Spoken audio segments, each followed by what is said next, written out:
Bonjour, alors cette semaine j'ai envie d'aborder un nouveau petit point avec vous. Vous avez vu dans le dernier mail, je vous ai mis des liens vers des articles de blog et je vous ai invité à faire de vous la priorité numéro 1, à vous mettre sur le haut de la liste de votre to-do list. Et en fait, pourquoi ? Tout simplement parce qu'en fait, on a besoin d'avoir un équilibre à l'intérieur de soi pour se sentir bien, mais aussi pour pouvoir partager avec les autres. Donc, aujourd'hui, j'ai envie d'aborder avec vous ce petit point qui est notre balance intérieure. Comment équilibrer en fait notre balance intérieure ? C'est comme si on était tous constitués à l'intérieur d'une balance qui va s'équilibrer en fonction de ce qu'on va vivre, ressentir, des émotions aussi, des expériences de la journée. Et en fait, cette balance, elle a besoin d'être en équilibre au maximum pour qu'on puisse appréhender et surmonter les obstacles qu'on peut avoir dans notre quotidien, aussi bien en tant que femme, que homme, que époux, épouse, que conjoint, conjointe, que maman, papa, que dans notre vie professionnelle ou que nous-mêmes à l'intérieur de nous. Voilà un petit peu aujourd'hui ce que j'avais envie d'aborder avec vous. Donc en fait c'est tout simple, on va imaginer qu'à l'intérieur de nous on a une balance avec deux plateaux et qu'il faut la garder au maximum en équilibre. Donc cette balance, d'un côté il va y avoir les ressources, de l'autre côté il va y avoir les agents stressants, les stresseurs. Donc les ressources, c'est par exemple tout ce qu'on va disposer qui vont nous faire du bien, qui vont amener du positif, qui vont nous amener un bien-être. Ça peut être par exemple, je sais pas, le fait d'avoir des moments de pause, de lecture pour soi. Ça peut être le fait d'aller marcher, d'aller courir, d'aller faire du sport. Le fait de passer un moment avec des amis ou avec son conjoint ou sa conjointe, juste à deux. Voilà, ça va être des ressources. Ça peut être aussi des ressources qui vont nous aider dans notre quotidien, par exemple par rapport aux enfants et à la prise en charge du quotidien des enfants. Donc ça peut être les grands-parents, ça peut être les oncles et tantes, ça peut être les amis, ça peut être aussi une femme de ménage, une nourrice, enfin voilà. Tout ça va faire partie des ressources qui vont nous permettre en fait d'avoir du temps pour nous, de nous dégager du temps pour nous, de faire des activités pour nous, d'avoir des moments clés d'activités pour nous qui vont être ressourçantes. Et de l'autre côté, il va y avoir les agents de stress, les stresseurs. Donc dans ces stress, ça peut être le fait d'avoir des horaires à rallonge et d'avoir peu de temps pour rentrer et avoir notre vie de famille. Dans les stress, ça peut être par exemple les points de tension le matin, que ce soit la course pour préparer les enfants et les déposer à l'école. Ça peut être les cris, les pleurs, les colères, les émotions de nos enfants qui en rentrant de l'école déchargent et là, on a un peu du mal à tout prendre en pleine figure parce que on a eu notre journée et qu'on n'a pas réussi à nous rééquilibrer notre balance. Ça peut être les conflits avec le conjoint, la conjointe, ça peut être aussi le fait qu'au travail il y ait de la pression, qu'il y ait beaucoup de boulot, qu'il y ait des désaccords ou des tensions avec les collègues, avec les supérieurs, enfin voilà, tout ça vont être, on va dire, les stressants, les agents stressants. Notre but à nous, c'est de faire en sorte que notre balance reste au maximum en équilibre. Quand elle est en équilibre, qu'on a autant de ressources que de stress, on arrive à équilibrer à l'intérieur de soi sa journée, sa semaine, et du coup ça va. On va vivre des événements peut-être dans la journée qui vont se succéder. Par exemple, le matin, réveil en retard, déposer les enfants, c'est la course, donc on stresse, on speed, sur la route, rebelote, embouteillage, on arrive pile poil au travail alors qu'on devait préparer quelque chose, etc. Ou bien on arrive en retard, on a une remarque du collègue ou du patron, enfin bon bref. Et là déjà on commence sur les chapeaux de roue notre journée.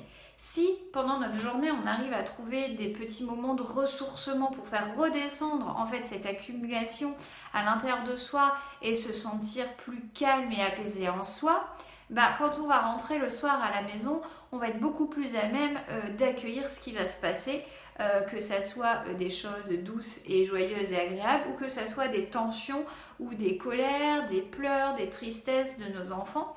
On ne va pas réagir pareil en fonction de si notre balance elle est équilibrée ou pas. Donc voilà un petit peu. Notre balance, si elle est en déséquilibre, alors il peut y avoir deux déséquilibres. Il peut y avoir un déséquilibre qu'on va dire positif, dans le sens où on va avoir plus de ressources que de stress. Et donc du coup, si on a plus de ressources, en fait, on va avoir plus de poids dans la balance. Donc les ressources vont peser plus dans notre balance que les stress qu'on va accumuler dans notre journée. Là, ok, c'est cool, on va être bien à l'intérieur de soi, ça va bien se gérer. Mais on peut avoir un déséquilibre différent. Un déséquilibre où là, on va avoir plus de stress, ils vont peser plus dans la balance et moins de ressources. Donc, il va y en avoir moins. Et là, c'est là où il commence à y avoir un déséquilibre qui va nous mettre en tension à l'intérieur de nous.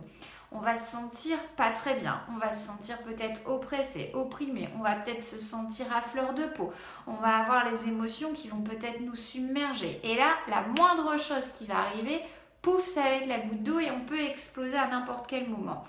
Et du coup, quand on explose, c'est pas très cool, ni pour soi, parce que souvent on s'en veut, on culpabilise, on dit des choses qu'on pense pas, et du coup ça nous fait du mal, mais aussi, celui ou celle sur qui c'est tombé, lui aussi, ça lui fait du mal parce que il prend en pleine figure toute notre décharge de la journée.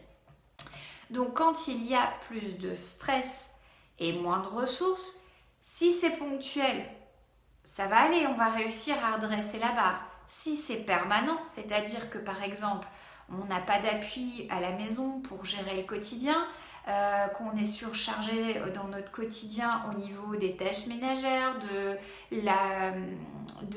comment gérer le quotidien avec les enfants, de notre emploi du temps familial plus professionnel qui est trop chargé. Par exemple aussi le fait peut-être qu'il y ait des tensions, des disputes dans le couple, qu'il n'y ait pas d'aide extérieure ou de relais extérieur par rapport à la prise en charge des enfants, donc aucune bouffée d'oxygène pour soi et pour son couple, il va y avoir plein de stress. Et si les ressources sont moindres, du coup ce déséquilibre, s'il s'installe et qu'il devient permanent, c'est là où danger. Parce que du coup on va glisser peu à peu sur la pente et un peu comme une spirale infernale, on va finir par tomber dans le gouffre en fait. Et c'est là où peut apparaître des burn-out. Alors ça peut être des burn-out de type professionnel, ça peut être des burn-out qui sont plutôt liés à la sphère familiale et parentale. Ça peut être aussi des dépressions, ça peut être aussi un mal-être intérieur profond, de la déprime, ça peut vraiment aller très loin. Et c'est là où j'ai envie de dire attention, danger. Donc, le mieux, c'est d'essayer dans sa vie d'avoir sa balance le plus équilibrée possible. Donc, soit elle est équilibrée, ressources, stress, et voilà, soit on va dire elle est déséquilibrée mais de façon positive, on a plus de ressources, il y a plus de ressources, elle pèse plus dans la balance que les stress. Et donc, ça c'est aussi positif. Là où il y a danger, c'est quand il y a plus de stress que de ressources. En ce cas-là, s'il y a plus de stress que de ressources, on va essayer d'aller agir sur cette balance. Si elle est équilibrée et qu'on a plus de ressources, qu'on a beaucoup plus de ressources que de stress, tant mieux. On va continuer à garder cet équilibre de plus de ressources que d'agents stresseurs. Si elle est équilibrée, on va la renforcer aussi. On va renforcer les ressources et on va faire en sorte qu'il n'y ait pas de stress supplémentaire qui vienne déséquilibrer cette balance. Si elle est en déséquilibre avec beaucoup plus de stress, c'est là où moi j'ai envie de vous inviter dans les semaines à venir à travailler sur ça et à faire en sorte de peu à peu essayer de rééquilibrer cette balance. Alors j'espère que j'ai été claire dans mes explications sur cette balance intérieure parce qu'en fait cette balance intérieure elle va conditionner nos émotions, nos réactions, elle va conditionner le fait qu'on soit à fleur de peau, hypersensible, la façon dont on va répondre aux gens, dont on va être avec les gens, mais dont on va être tout simplement aussi dans notre cœur familial. Et moi c'est ça qui m'intéresse parce que moi je suis une femme, j'ai des enfants, j'ai une vie de couple, j'ai une vie de famille et pour moi c'est hyper important de pouvoir être bien à l'intérieur de moi pour pouvoir partager avec ma famille, mais aussi pour pouvoir donner aux autres. Alors pas qu'à ma famille, mais à tous ceux qui m'entourent. mieux je suis en équilibre à l'intérieur de moi et plus j'ai de ressources, plus je suis capable de donner et de partager aux autres. Et du coup, ça fait boule de neige parce qu'on se sent encore mieux. Donc c'est positif, ça devient un cercle vertueux. Et moi, j'ai envie d'essayer de vous amener vers ça, de vous amener à vous poser les questions, les réflexions, les mises en action qui vous permettront peu à peu d'équilibrer votre balance ou de faire en sorte que vous ayez plus de ressources que de stress. Et vous verrez qu'avec plus de ressources que de stress ou une balance équilibrée, on se sent beaucoup mieux en soi, on se sent beaucoup plus apaisé, plus calme et plus en paix. Et du coup, la vie, elle a toute une autre couleur et c'est beaucoup plus fluide et agréable dans le quotidien.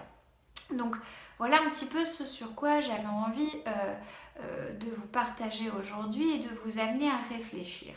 Donc ce que je vous propose, c'est que tout au long de cette semaine déjà, vous notiez dans un coin quelles sont vos ressources, qu'est-ce qui vous fait du bien, qu'est-ce qui vous apaise, qu'est-ce qui vous apporte de la sérénité, du calme, du bien-être et qu'est-ce qui va être les agents de stress, qu'est-ce qui sont les points de tension dans votre vie quotidienne. Moi, je sais que par exemple, le matin, c'est un point de tension. J'agis dessus, je mets des choses en place pour diminuer au maximum les points de tension du matin et de pouvoir prendre du temps le matin pour accueillir mes enfants, pour pouvoir leur faire un câlin, un bisou avant de les déposer à l'école et pour éviter de les speeder à fond dès le matin. Donc voilà, du coup, j'ai mis des actions en place, une routine en place pour moi, pour me lever dans un état d'esprit où je suis prêt à les accueillir, qu'ils soient de bon poil ou de mauvais poil, parce que eux aussi, ils ont leur réveil agréable ou désagréable, comme nous en tant qu'adultes. On est tous humains et on a tous des moments où c'est plus facile que d'autres. Donc voilà. Donc qu'est-ce que j'aimerais t'inviter à faire, c'est vraiment à réfléchir sur ces ressources et ces stress tout au long de la semaine.